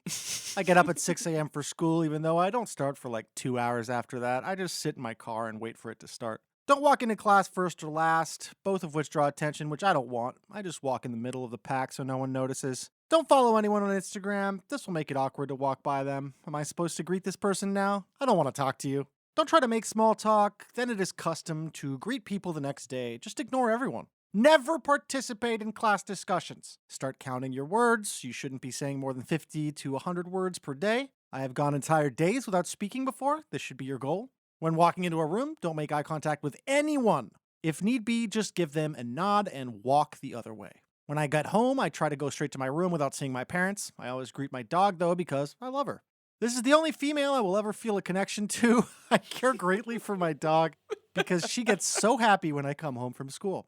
When I get home, I go straight to my room to come on looksmaxx.org or incels.is for the rest of the night. Sometimes I watch a movie. I recommend you try to go an entire day doing your normal regime without talking. Whenever I talk, I give away my blue pill and reveal my mental issues. I used to have a therapist, but I stopped going because of how dreadful it is. They constantly try to blue pill you and warp your sense of reality. Wait, I don't understand. Give away my blue pill? That's a good question. I think it's that he's not based in red pilled. He's not ascended. It gives it away if he talks. Oh. It shows. Your blue pill is showing. This is so fucked. Sad. Yeah, this one's a pretty common one, I think, that people generally quote. Sometimes a bit too, I think, at face value. There's obviously a grain of salt that needs to be taken here. Because Clavicular's initial claim to fame was becoming a fairly prominent user of the forum. And it's virtually impossible to stand out in a crowd like this unless you have some very ridiculous shit to say. Yes, I was going to say, everything becomes more extreme and he wants to put it in the most intense way possible. It's green text posting, you know? I mean, this is very much an extension of the chans. Yeah, totally. And another thread during his high school years, for instance, one where people are attacking him for having no friends and getting no bitches. It's he feels defensive. Clavicular mentions that he actually has no problem socializing and gets plenty of women. I never had a problem talking to girls or getting nervous doing school presentations or whatever. Then when someone posts me on here, everyone can immediately tell I'm Aspie AF, which I suppose stands for... Aspirational. Oh, it's not Asperger's? No, it is. I was just kidding. So it's Asperger's as fuck. Yeah. Aspirational. Sorry. This Aspie knows how to jester, Max. It seems pretty clear, though, that Clavicular was a pretty awkward kid, and I guess also an awkward adult. Yeah. Yeah, I mean, Julian, you've been watching plenty of his clips. You can see it's Yeah, like, no, it feels really bad. Like when he's standing around women talking to them, he doesn't make eye contact. He's kind of fidgeting and flipping her. I mean, that's why the camera is so important. You know, this kind of like mediator is because, you know, I feel like it's a bit like wearing a mask. Like you could kind of like put aside your feelings about yourself. And if you're on a stream, you know, you're not really there. Yeah. You know, and there's this kind of feeling of safety that you feel like an anonymous Chan poster, even though you're currently talking to a person, which is why you feel comfortable being like, hey, will you throw like a Roman salute? Would you say the N-word? Yeah, it's like I'm doing a bit, actually, Your Honor. Yeah, I'm doing a bit. Even if you don't want to fuck me, this whole thing will be a clip. And I'm going to profit from it. So there's no way for me to lose in this interaction, in this transaction. It just seems like he's doing the classic like pickup artist shit that they hate, though, of like pretending that how you naturally are is just some kind of strategy, like being awkward and not making eye contact and not talking a lot because you think it makes you less attractive the moment you open your mouth. It's like all just like internal anxieties. It's you know, but all he's doing is just like being, you know, quite smart actually, honestly, and presenting that as some kind of strategy or rule set to follow so that other people can become, you know, as famous, as internet famous as he is. And he's clearly making a living off this. He doesn't have to work retail or anything like that. So, you know. Yeah, and by kind of deferring to ideology, you liberate yourself from any kind of risk, right? It's like, no. Totally. Like there's a kind of greater order to things that is objective, and it you know, so anything I do isn't really me trying to do anything. I'm just explaining to you how things are, and I'm just setting up situations that play out and prove, you know, that like this way of seeing the world is correct. Yeah. You really can't lose. That's the main thing. It's lowering risk. It's like really, it's like a form of like intense hedging when it comes to taking any kind of emotional risk in your life, right? Any vulnerability is totally hedged. Just like with many of the PUA hate forum goers, Clavicular seems to have chosen a solution to whatever social alienation he felt that called for a psychotic emphasis on his looks. And being exposed to the brutal standards these forums place on men at an early age likely helped ruin his self-image even more. And like now that he's incredibly viral, like you see why he is insecure is because like, yeah, when someone is bigger than him and appears beside him, it becomes like an insanely massive meme. That's kind of his nightmare. Yeah, that's when he gets to defer to the market and just be like, I'm ugly. Yeah, I know I'm fucking ugly. I know I'm chopped. I know I'm a low number, blah, blah, just reinforcing the entire thing. So everyone continues to feel miserable. Yet even before Clavicular was browsing the looksmaxxing forums, he was a very large fan of far-right Holocaust denier Nick Fuentes. Much of Fuentes' power over these sorts of impressionable boys comes from the fact that he embraces the incel label. While many, especially millennial and older influencers and commentators on the right, love to lord Nick's alleged virginity over him, they fail to understand that this is actually a key component of his appeal. He's the only one of these right-wing figures who sexually frustrated teenage male virgins can relate to on this level. When they see, you know, an Andrew Tate or even a Piers Morgan make fun of Fuentes for not fucking, they also feel personally attacked. Which is really funny because Fuentes has a lavender marriage to being an incel. Oh, yeah, of course. I mean, like, he's just gay. Yeah. That's the entire thing. Yeah, I don't get any pussy because, I'm involuntarily celibate, not the other possibility. Yeah. I do think it's a double whammy. Like, I think he does know what he's doing there in terms of, like, really actively curating, you know, a young clavicular type individual into his audience. But yeah, I mean, it is just also a convenient, like, oh, yeah. No, I've never had vaginal sex before. Clavicular would have initially been introduced to Fuentes around the time of the Groyper Wars, when Nick successfully put pressure on institutions like Charlie Kirk's Turning Point USA to become much more explicitly white supremacist and anti-immigration. I mention this because even Fuentes' guerrilla internet strategy of pushing conservative institutions rightward is very distinctly Gen Z and online. It was contingent upon producing a cult following of young impressionable males through saying what only a terminally online Zoomer would be willing to say, and using that cult following to make as much noise online as possible. Clavicular, from the beginning of his looksmaxxing rise to fame, has been willing to say bizarre, controversial, almost antisocial things that polite society generally scoffs at. Yet many of these statements, like him openly embracing the view that less conventionally attractive people have less value, appeal to a group of young impressionable men who are looking for someone that tells it like it is. But Clavicular did not necessarily have dreams of becoming an influencer just yet. And in 2024, he would graduate high school, which is just a reference for how fucking young he is. Yeah. Jesus Christ. Yeah, I know. It's just, yeah. And would attend a fairly small Christian university.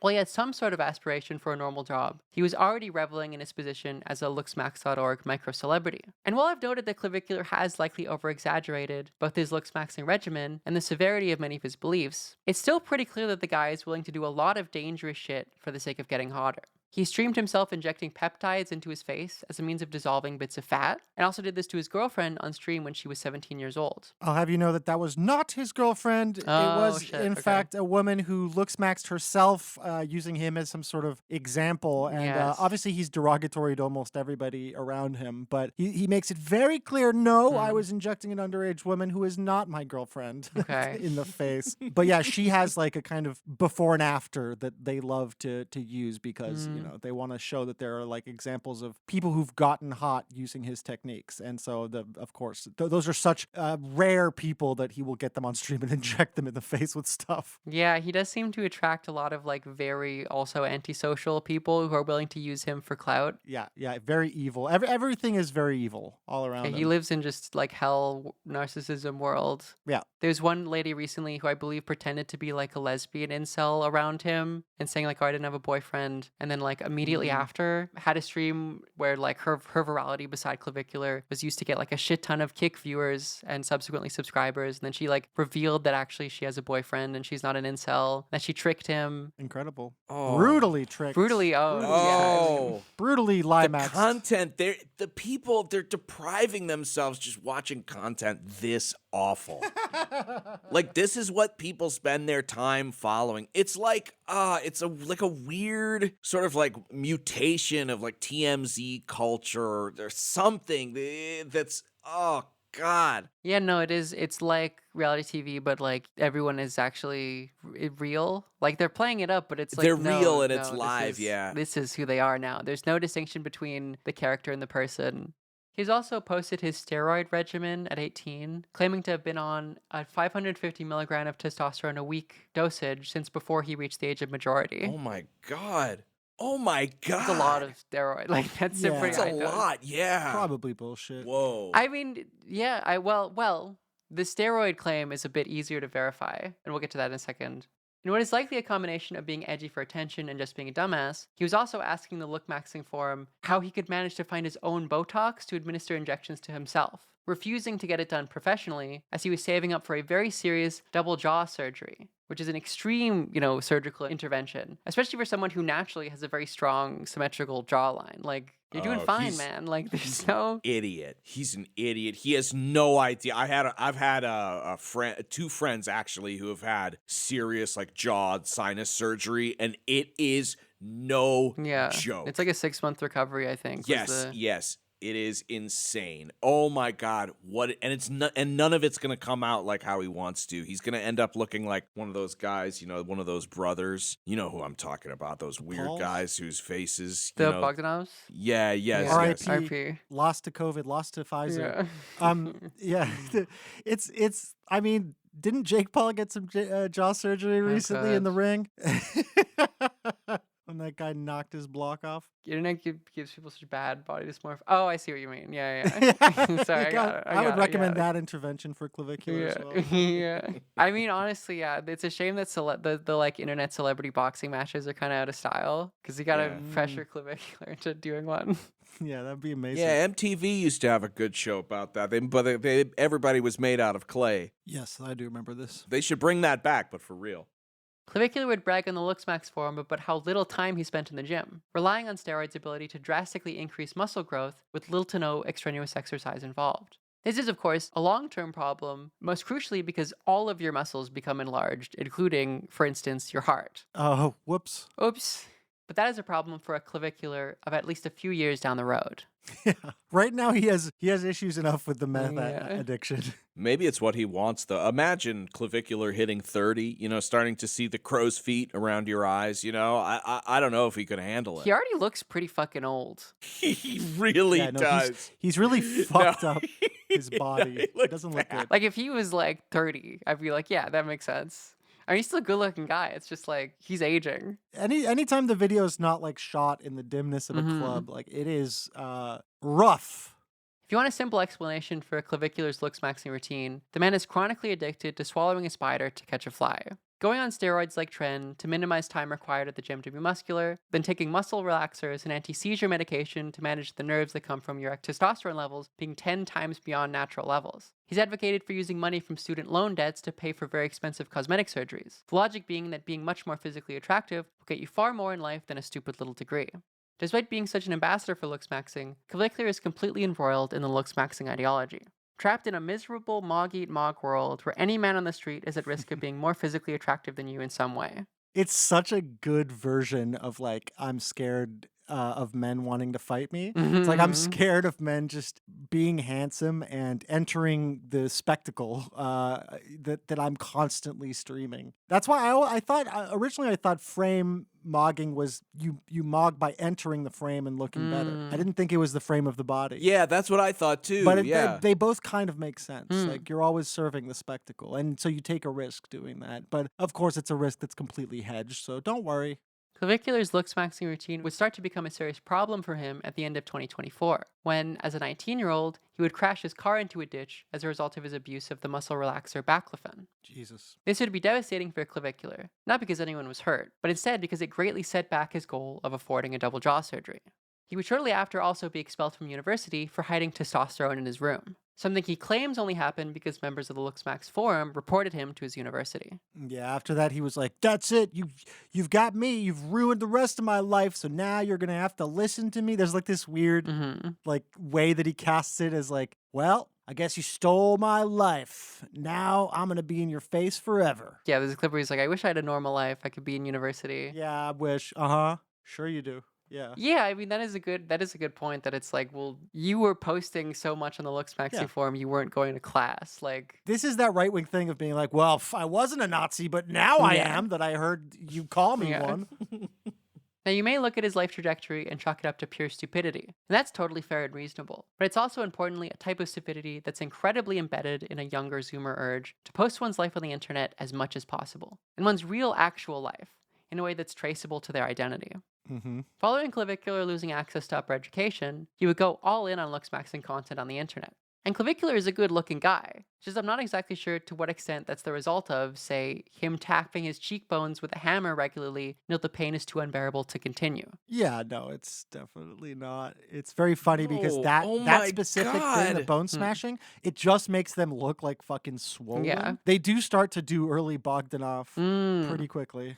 Clavicular will sometimes post a before and after of his looksmaxxing journey, as a way of selling himself as a dedicated looksmaxer, where in the before pic he's a pimply teen, and after he's a very muscular, good-looking adult. I posted one of the photos in the chat for the boys to see. Yeah, I mean, that tummy, there's something, I don't like. I don't know. The cum gutter tummy area. Ew. It really fucking freaks me out, you know? Like, I've got the same reaction like as like looking at a xenomorph or something. Like that's not right. It looks like they used like the smudge tool like from his belly button to like his boxer line. Yeah. Also, I'm commenting on a 20-year-old child basically, so I'm going to shut up now. It's hard because you forget he doesn't look 20. Like the testosterone has aged him so quickly. Yeah. He looks like a character in like Arc that I'm trying to create before I've refined it. You know, the shoulders are out too wide, the waist is too little. Like he looks like a fucking piece of chewing gum that was like broadly shaped into a man. Yeah, it is odd. Like you do get to a point where it's like, I mean, I guess technically all of that is like the objective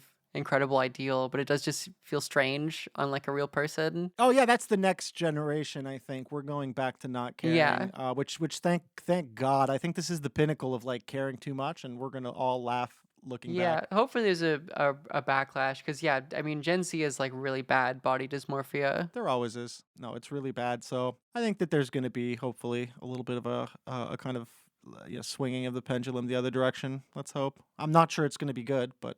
Yeah. I feel like these people must be so bored. Who's got the time to do, he clearly doesn't have to work. Well, no, he doesn't because he's making shit tons of money on Kick and buying fucking Bugattis and shit. Yeah. And a big part of it, like, he isn't especially strong. I mean, there was a video with him and Andrew Tate where it was like he was benching, like, is it 3 reps of one plate? Which is like, it's like pretty good, like above intermediate, but like even especially for his physique is like a bit unusual. And it's just because it's like, well, he never benches. Like he literally does rely on testosterone. Yeah, it's just the way it looks. Yeah, and the fact that he is 20, so yeah, totally. he's gonna get a lot less leeway later to like achieve anything like this. You know, quote unquote achieve, of course. But yeah, no, the whole thing is really fucking depressing because at least like, and I am not trying to say Andrew Tate is in any way superior, but at least Andrew Tate like did do kickboxing, like he actually did like compete and stuff. Clavicular is like if you stripped away everything and only looks remained. Looksmaxxing. I mean, makes sense. It's in the name. Yeah. It's just the skin. It's like you just purchased the skin. All the armor, all your armor still sucks. My man is IKEA furniture. My man is like, there's not a single piece of solid wood in there. It's just all fucking cardboard. It's gonna fall apart. It's gonna fall apart in 8 months. Yeah. No, but seriously, I'm worried about him, and I'm worried about the people who look up to somebody like this, or at the very least think that this kind of behavior is worth spending their time doing. They're just entertained. Yeah, I think it's just kids. I think it's just kids having fun. I don't find this any more sick than like your average like Maury Povich or Oprah or Springer. You know, it's like this culture has always existed, but it's now being consumed at such a young age. And like I think reality TV has also pushed people to be more cruel and more like spectacular when they do appear. You know, on any kind of media. It is honestly, going back to the before and after photo, hard to tell what the looksmaxxing has actually done because he started his quote unquote journey at 15. You know, I would expect to find someone much more attractive at 20 than 15 because I'm not Jeffrey Epstein. Get him. Get his ass. I'm holding him accountable. Yeah, Clavicular, I'll have you know that I waited until 18 to do a cum tribute. Nevertheless, the lie of his looksmaxxing seems to work on enough people, and in an incredibly ironic turn, considering the early anti-grift origins of the Looksmax forum, Clavicular would begin selling a $50 an hour looksmaxxing course to young impressionable men, and also women, who want to look better. This is very important context for much of Clavicular's shocking and outlandish claims. He's positioned himself as a looksmaxxing ambassador with a vested interest in the outlook of the forum growing in popularity. The more absurd lengths he is known to go in order to looksmax, the stronger his brand gets for the sake of recruiting young impressionable boys who would be attracted to the ideology. So being shocked and appalled while taking all of his claims at face value is in a sense a sort of similar mistake that older commentators make when ridiculing Nick Fuentes' virginity. Yeah, unfortunately, like there is no right way to deal with this kind of stuff. Yeah. Because we've discussed this and I think we both agree it's like it's a product of a system that would like reproduce the same thing even if you swapped out like all the people. So it's you're not really gonna like be able to get Clavicular, right? Or what I mean is like get under his skin or defeat him in some way because he literally is not your opponent. Yeah. It's depressing. Yeah. Clavicular would get his start outside of the Lookmaxxing forum initially on TikTok, but it was only in July of 2025 where he would finally land a spot on his idol Nick Fuentes' stream. I've mentioned before how relatively shrewd I think Fuentes is, at least in relation to all the other well-known right-wing influencers, which very low bar, to be clear. Sure. And I think him boosting Clavicular so relatively early is an example of this, specifically insofar as Nick recognized that Clavicular could be a useful component of the Groyper pipeline, drawing in young, insecure boys who are looking for influencers that speak to their particular gender-based anxieties. Yeah, he's a perfect foil to the kind of closeted, skinny Nick Fuentes. You know, it's like a little more on face value, masculine, and yeah, I'm sure that Nick also doesn't mind looking at his body. Yeah, I'm sure that was. Oh yeah, please come to my house. Yo, can I see your frame? Yeah, could you wear like Catgirl like ears? Associating with Fuentes would only be the beginning of Clavicular's climb up the manosphere. In late 2025, he would move to Miami, which is a grim sentence to say out loud. Yeah, it makes perfect sense. Like if a city were a person. Yeah. In order to start making content on the incredibly unregulated, bona fide gambling website kick.com. If you've seen any headline about a young, impulsive, histrionic idiot doing something illegal on a live stream for attention, there's a very good chance it was on Kick. Yes, sir. From people streaming their attempts to survive Hurricane Milton by breaking into evacuated apartments, to vehicular manslaughter / totaling expensive luxury cars because live streaming is too distracting, to lots and lots and lots of gambling, Kick is a complete cesspool where the most immoral and provocative acts are rewarded with a metric shit ton of money. Most of that money is just gambling money. Like the reason why they're able to keep it afloat is just because it's like promoting, one of the affiliated gambling websites, which is also kind of somewhat, gray market, not quite legal, where they make just an absurd amount of money. Like stake.com, like that kind of thing? Yeah, I believe it's Stake, yeah. There's so many gambling websites. There's so much like gambling stuff going on that I don't even know about. Insanely wild to see like the sports betting thing completely swallow all professional sports. But yeah, no, of course, like what's left when everyone's poor, like play dice.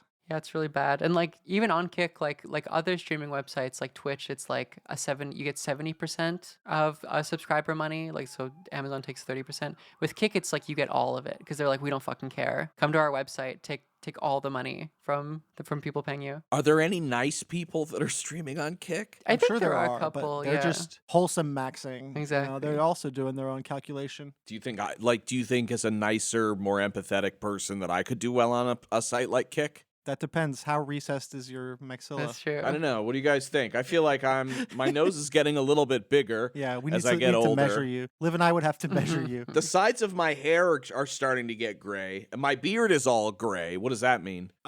We'd have to feed you into the algorithm and see. Yes, they do have these like AI generated PSL score creators. Oh, Jake, don't worry. Like there's good filters and stuff. Like a lot of these things could be changed by filters. I feel like these guys don't have any facial hair. I think they're all. Most of them seem really clean shaven. I feel like a beard excludes you. I looked up the picture of him and the ASU leader, the fraternity leader, and oh my god, that guy looks like even more of an arc, like create a character guy. I specifically say arc because the characters in that game look like absolute cavemen. Actually, funny enough, the Twitter account for Kick messaged me like a couple weeks ago. Live X Kick when. No way. And I told them to go.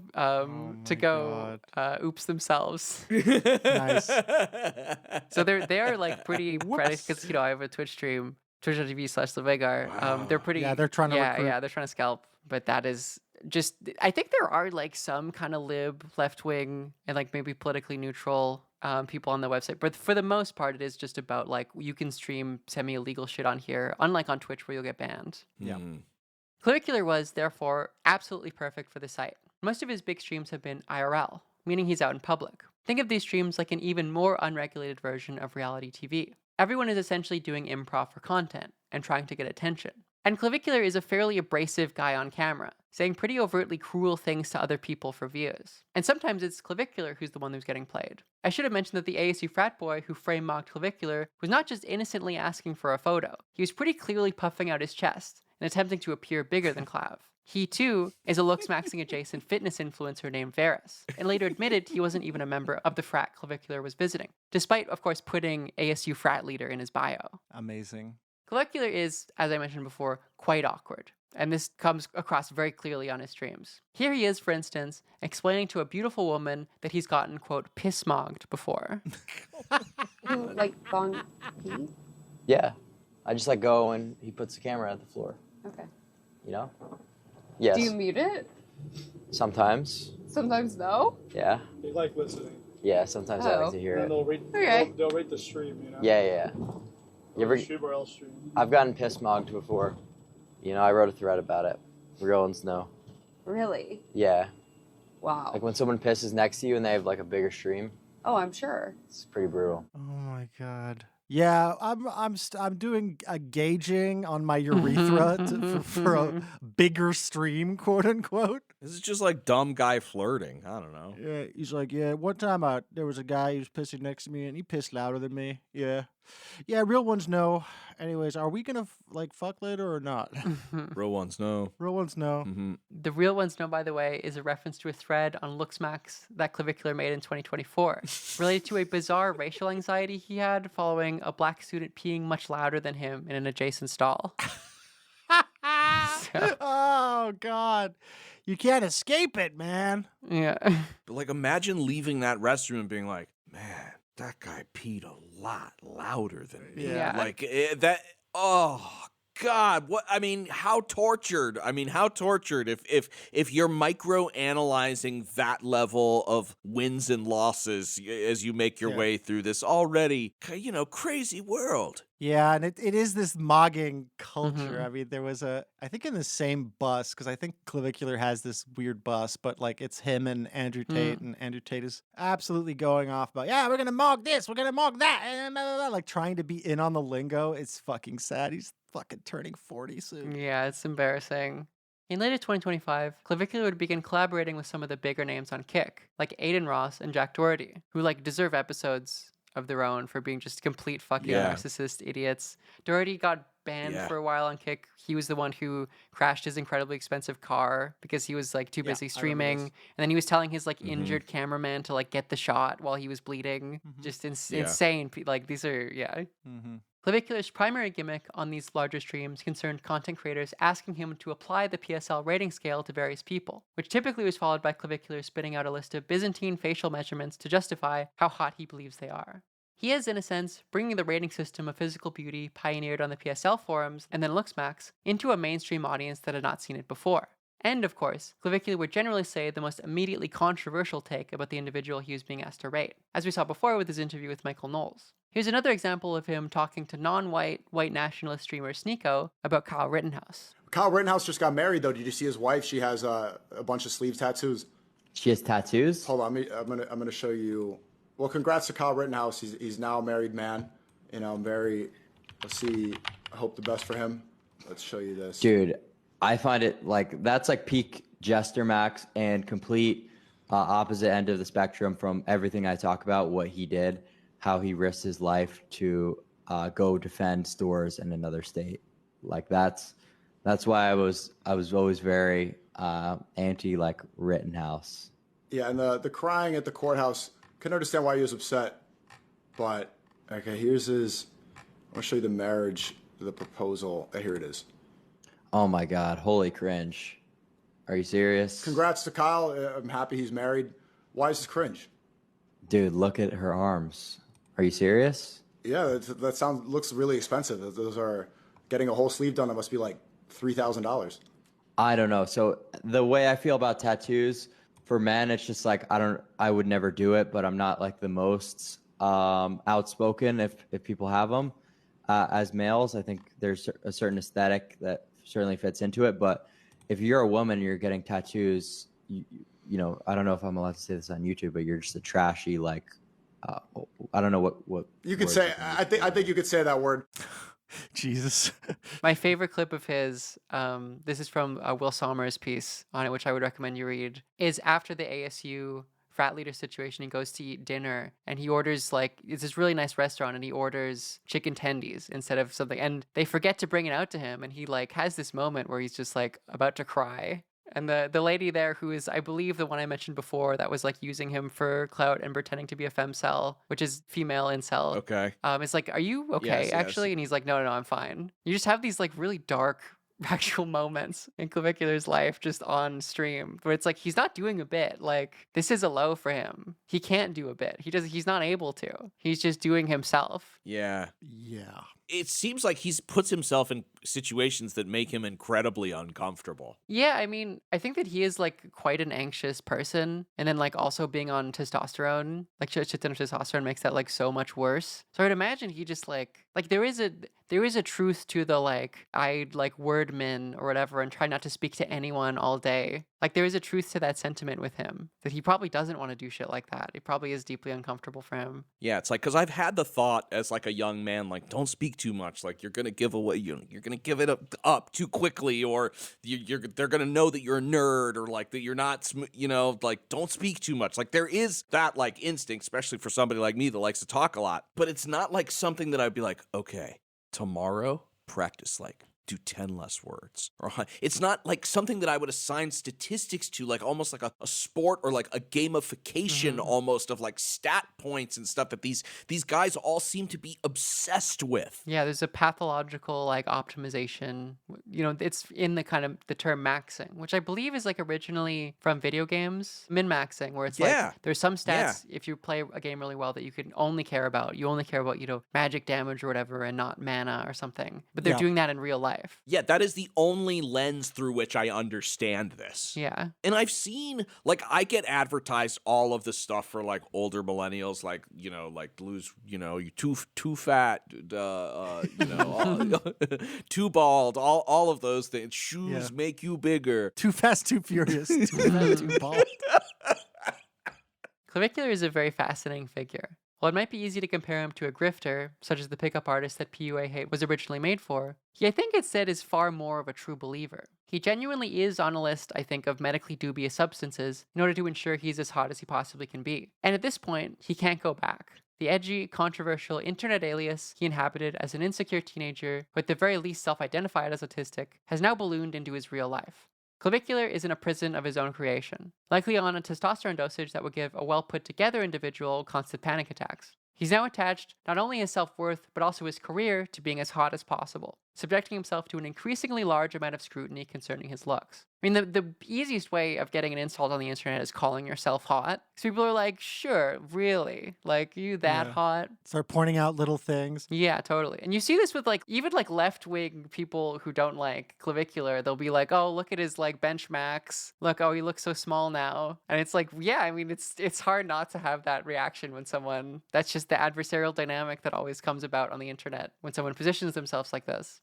Watching a Clavicular stream where he's browsing the internet makes this immediately clear, where he's often doom-scrolling various social media sites with an algorithm keenly in tune to showing him content specifically related to him, and of course responding very negatively to any and all criticism. As an example of his just general attitude, here's a clip from a December 2025 blog by Clavicular. People are thinking, oh, Clav is such a well-written character. Clav is so entertaining. He's so unique. And, while I appreciate that, you understanding that there's, quite a lot of depth to my story, I am not a fucking jester for your amusement, right? I am not a character. This is not some fucking TV show, right? Where I'm coming on here trying to entertain you motherfuckers. This is the cruel, hard world. So I'm done with this fucking title being thrown around, all right? Well-written character, okay? You think this shit is a fucking joke? We live in one of the worst societies ever throughout the entire history of the world, quite literally. You have to be in the top percentile to even be looked at with a shred of romance, with a shred of attraction by women in this day of age. So it is quite brutal, it is quite unnecessary. So when people are sitting there on TikTok like, oh wow, this edit of Clav is cool, or Clav said this, or Clav, oh, he's such a crazy guy. Motherfucker, do you think that I'm doing this shit as a fucking form of entertainment? When I have to stay up for 3 days in a row, high on crystal meth, right? Trying to suppress my appetite and get hollow cheeks, right? Is that supposed to entertain you? Because this is real shit, all right? The fact that I even can't, I can't even talk to people without some sort of fucking, version of benzos. I need fucking alprazolam just to be able to have a conversation like a normal person. Is that supposed to be entertaining to you? Okay, right? So this shit is, hell for me. So I ain't here to entertain you motherfuckers. I am here to looksmax. I am here to fucking ascend. This has never been a game.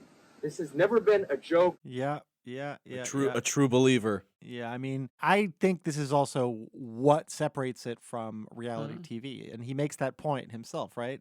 No, I am allowed to just look at you and say, is this a fucking joke to you? Like I'm a fucking clown? And they're going to keep it in because I am the editor, So yeah, I don't know. There's a certain amount of like differentiating he's doing about his own product there that makes it kind of disingenuous. But then at the same time, you can clearly see he is absolutely haunted by his own approach and ideology. Like, oh, you think it's fun for me to stay up for 3 days on meth? Yeah, I hope it is, dumbass. That's why we do it. That's why the human race does drugs, asshole. Yeah, I think I'm enjoying myself. I certainly hope you are, even for a fragment of the time. Jesus. Yeah. To me, this is like the saddest shit ever, because if he actually believes this, he's like wasting the best years of his life. Like you guys said, he's not a bad looking guy. Like even in the pimply faced picture as a, teenager, he's like, he just looks like a normal, just like a normal kid. Yeah, totally. And so it's sad. And like, and on the other side, if he's just like super cynical and like knows that this is like, it's a character that he is playing and he's making a shit ton of money and it is kind of like a modern day sort of like Andy Kaufman type of thing, like that's also really sad. Yeah. I mean, it is definitely not that. I mean, he definitely he can't see the forest for the trees. Like that's, I believe him that he is, kind of firmly lost and ensconced in his own ideology. Yeah.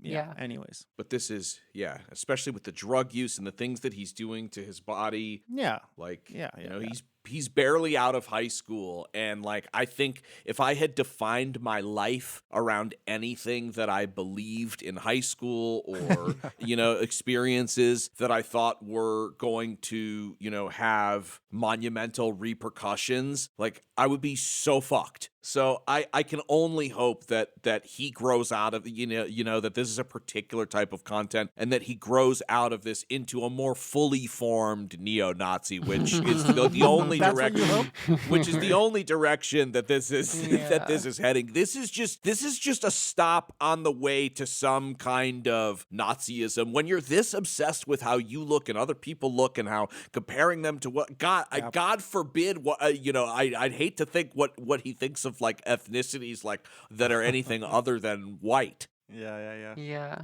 But very sad, weird stuff. I was like kind of aware of this guy because I saw on Twitter, I think, that there was like pictures of him and Andrew Tate and like Sneeko and like all of these fucking weird guys, like weird online guys, like they had rented some kind of like party bus together, like they were going to prom and they were like all bumping like Heil Hitler, and I was just like, damn, man, it's so oh man. Apparently when they went to the club and it played, the Kanye Hail Hitler, that like a bunch of the staff got fired for allowing that to happen because like your car is psycho so. That's awesome. Yeah. That's awesome. I hope it was worth it, staff from the club. Yeah, but Clavicular is a very like Gen Z type of irony where it's like he's very sincere and in fact like way more sincere than previous generations in terms of his like internet persona. But then he also does love being ironic and being in on jokes. It's a weird balance. Clavicular represents a new sort of internet personality who's been so hooked into the internet content matrix at such an early age that there's something oddly earnest about their digital presence. What you see is what you get, and the lack of separation means the flurry of negative comments Clavicular has built his life around hurt especially bad. Clavicular is a generally pretty narcissistic guy. He has far-right politics, has espoused misogynistic and racist beliefs repeatedly, and yet I can't help but just feel bad for him. This is even as he's gotten increasingly more relevant as a figure in the Trump 2 far-right mediaverse. He's now hired a very large publicist, who I believe also has managed Candace Owens, is now appearing with more esteemed Trump 2 right-wing media figures than the live-streaming degens he was previously known for. The party is getting bigger and bigger, yet every clip of him I see, I feel like he's having an even larger existential crisis. Yeah, it's good. It's interesting. It's like we're right at talk about min-maxing. It's like, this is like the youngest someone can be doing some of this stuff while still being legal online. And like, it's just, everything is right at the edge, right? I mean, I don't know if there's much wiggle room from here. Like, it's interesting. He is truly a perfect avatar for our age. I love it. Love him. Love Trump. Love everything America's got going on for it. We love the Burger Reich.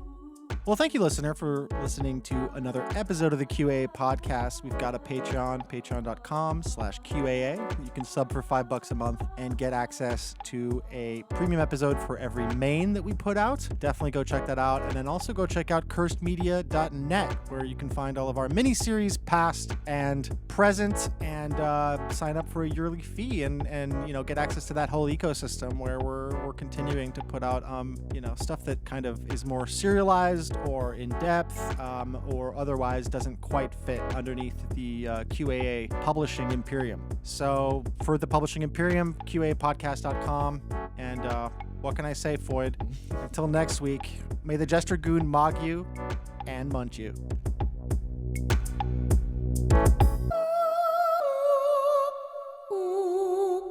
We have auto-queued content based on your preferences. Why do you go to medical school?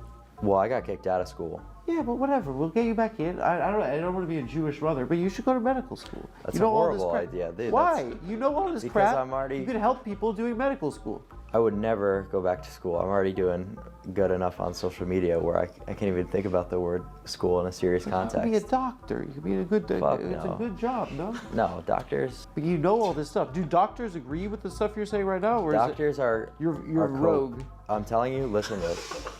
These people are literally going to school for 10 years, accumulating a retarded amount of debt just to make, like, you know, a wage that's not really going to elevate you to a position where you could beat any looks disparity. So it just doesn't really make sense to me. Yeah, but your mom tells the daughter, like, find a Like, nice dude, doctor. if you're gonna take out hundreds of thousands of dollars worth of loans, you might as well invest it into surgery rather than going to school. What if you could be a plastic surgeon? And You by make the way, mad paper. you can actually get college loans and use it for surgery. So this is a method. So I've been telling people, yeah, you can literally do that. So just misappropriating the funds, it's really not gonna get you in that much trouble, and you'll mog, so you'll be able to sort of get out of it.